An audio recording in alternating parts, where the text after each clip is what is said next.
mana titik tidak masuk akalnya? Di mana titik tidak masuk akalnya? Di mana titik tidak masuk akalnya? Awas ada mobil!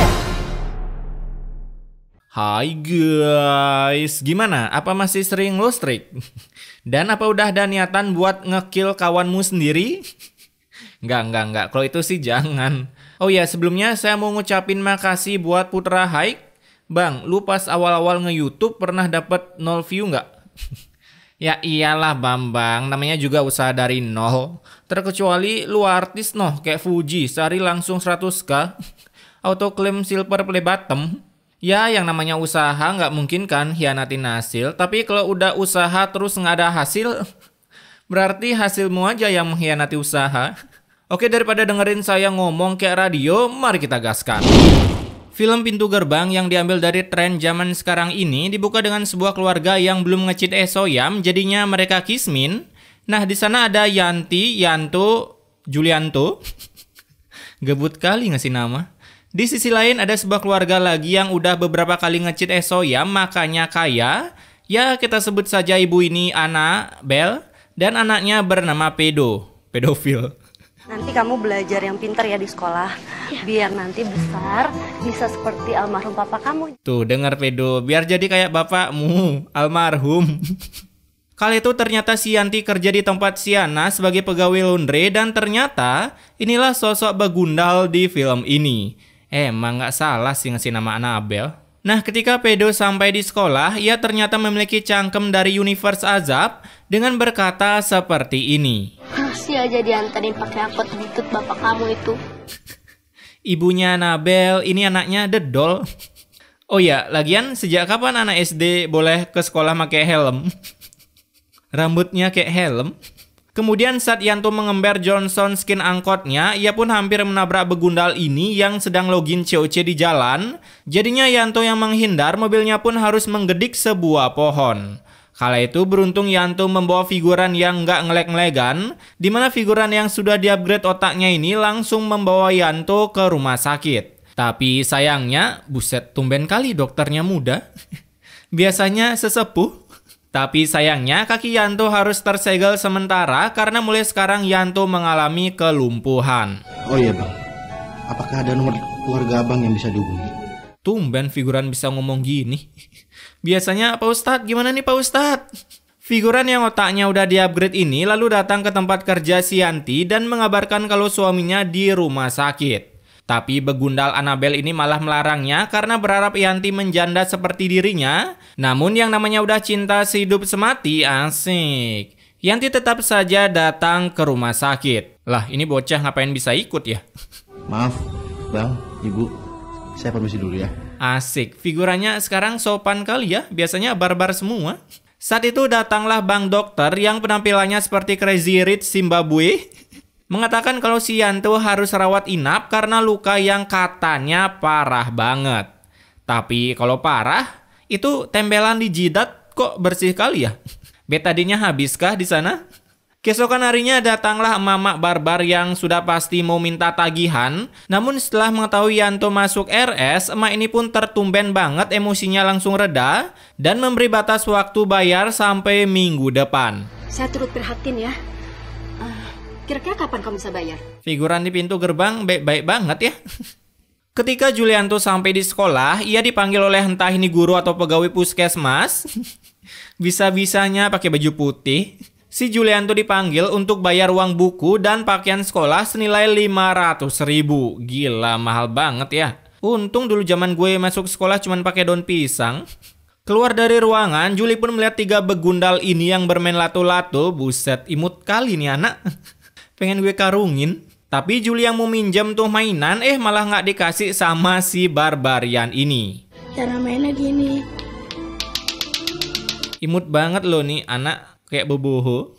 Sepulang sekolah, Julianto yang memiliki ide usaha tingkat nasional, ia pun datang ke toko mainan untuk menawari jasanya yang katanya mau keliling jualan lato-lato. Nah, sehabis ganti baju, Julianto pun mulai berjualan lato-lato. Dan bisa-bisanya ini para squad FF membeli lato-lato di jalanan tanpa diketahui oleh emaknya. Ini bocah dapat duit dari mana coba? Emang ya di film tuh gampang banget bikin usaha. Di sisi lain, Yanti yang datang ke RS, ia pun diberi surat cinta oleh suster ini kalau ia harus membayar tagihan rumah sakit yang tentunya membuat kepala Yanti cenat-cenut. Lagian ini Yanto sakit apa coba? Orang kakinya yang patah malah tangannya diimpus. Selesai Julianto berjualan dan baru aja dapat cuan dari hasil berlato-lato, ia pun melihat Cates sewaktu kecil yang duduk sendirian karena kelaparan. Alhasil, Juli yang baik hati dan tidak sombong ini langsung memberikan sedikit cuannya, lalu menyuruh Cates nongki di kafe. Aku pulang dulu ya, mau kasih tahu Bibi. Keesokan harinya, saat Yanti gajian, ia pun menerima setengah gaji dari hasil kerjanya, hanya karena si Yanti izin waktu ke rumah sakit menjenguk suaminya. Gila. Masih untung gaji kamu saya potong cuma setengah. Atau kamu saya pecat? Nih buat kalian kalau nemu bos gini tuh usahain deh diam-diam lamar kerja di tempat lain. Terus kalau udah keterima ya resign di sana. Karena sampai kapan kita terus-terusan mau diancam? Tag bos kalian yang kayak gini. Nah sesampainya di rumah Yanti langsung ditagih oleh emak yang saya kira kalem ini. Jadi daripada mendengar spam bacot dari si figuran, Yanti memberikan aja seluruh uangnya untuk bayar kontrakan. Yang padahal posisi Yanti di sana udah nggak ada duit lagi buat beli makanan, apalagi bayar rumah sakit. Kemudian di sisi lain ada trio begundal ini yang lagi main Naruto-Narutoan dan ini Sakura si beban.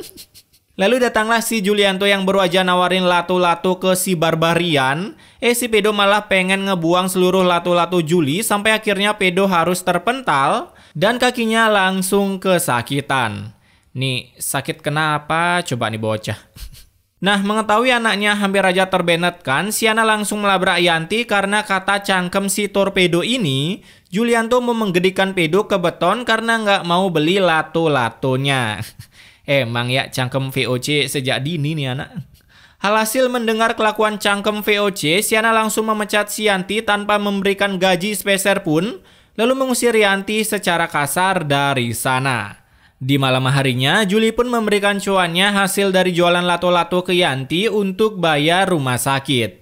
Tapi, gila, berapa lato-lato nih bocah jual sampai bisa bayar rumah sakit dah. Lagian dia kerja belum sebulan loh. Nah, di pagi harinya, si Yanti yang mencari kerja tapi nggak punya pengalaman apapun, ia pun bertemu dengan figuran yang sekarang udah kaya. Biasanya Kismin loh peran figuran ini. Di mana bapak ini bos angkot dari Yanto yang kala itu mau menjenguk Yanto. Dan dengan baiknya, figuran ini melunasi seluruh pembayaran rumah sakit Yanto, lalu memberikan Yanti kerja sebagai pembantu di rumah bapak ini. Di sisi lain, ketika Juli sedang freestyle, datanglah Mr. Beast menghampirinya dan dengan gabutnya, membeli seluruh lato-lato yang dibawa Julianto. Emang ya orang kaya kalau lagi gabut ya gini, GB pahala. Tapi ada juga sih yang GB dosa. Nih contohnya. Ini saya ada uang 1 juta. Saya minta bapak pecat anak yang suka jualan lato-lato di toko bapak ini. Tuh kan, gabut kali kan? Dosa aja di GB loh. Alhasil karena begundal ini nerima uang sogokan itu, ia pun langsung memecat Julianto di hari itu juga. Dan mulai sekarang kamu pergi dari sini.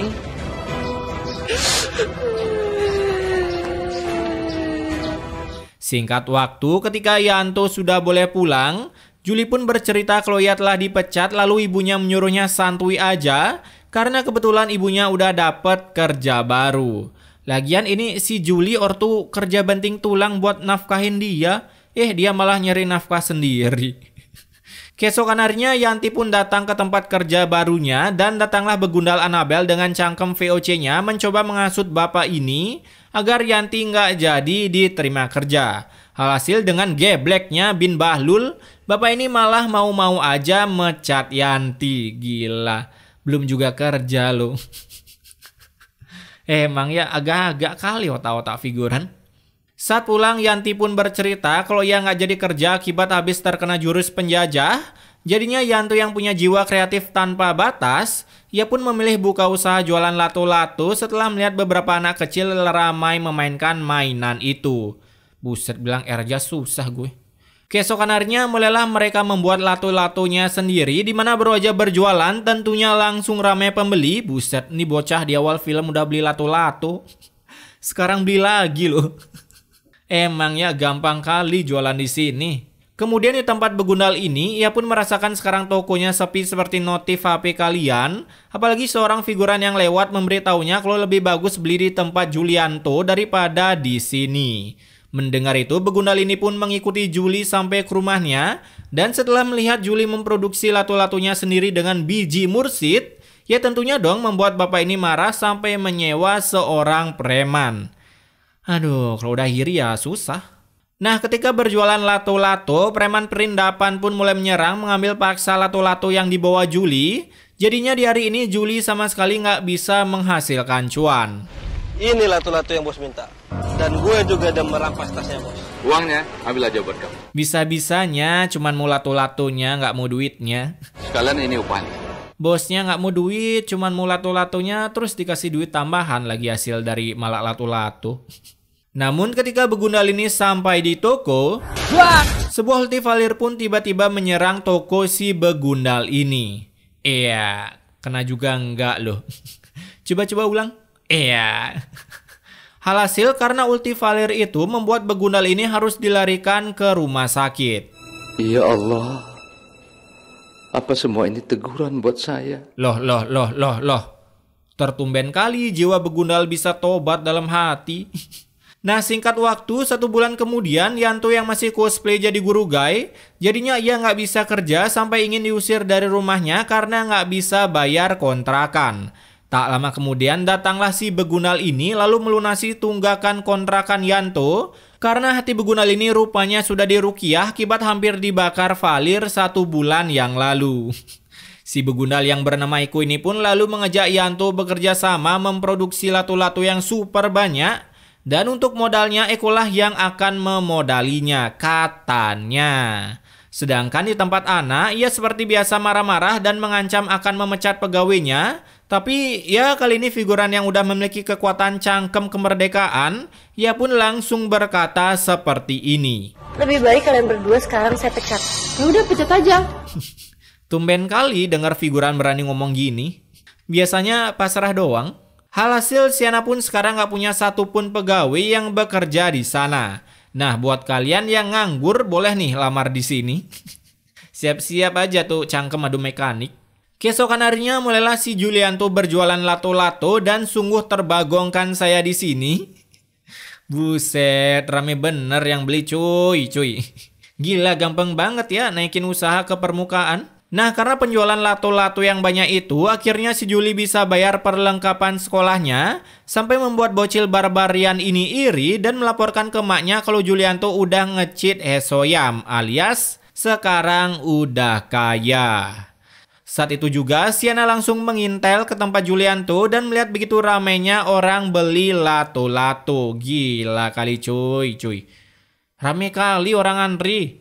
Nah, ketika si Yanti masuk ke dalam buat boker, datanglah Ana yang secara langsung mengambil duit di tangan si Yanto. Kok bisa-bisanya santuy kali nyurinya. Mengetahui uangnya dicuri, datanglah Yanti ke tempat Ana dan bisa-bisanya berkata seperti ini. Ini uang kamu. Sekarang ini udah milik aku. Semudah itu ya ngambil hak orang. Oh ya, hukum itu kan tajam ke bawah doang, guys. Ups. Nih lagi, udah tahu uang dirampas, mau-mau aja lagi diusir gitu aja.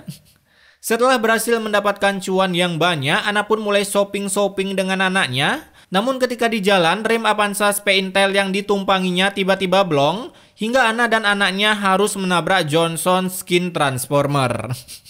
1 tahun setelah tabrakan padahal nggak kena itu, Siana pun harus cosplay jadi pemain dengkleng profesional.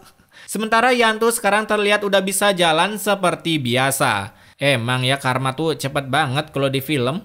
Dan film ini pun ditutup dengan penampilan Ana yang melanjutkan perjalanannya menjadi pendengkleng profesional yang tak tahu arah tujuannya.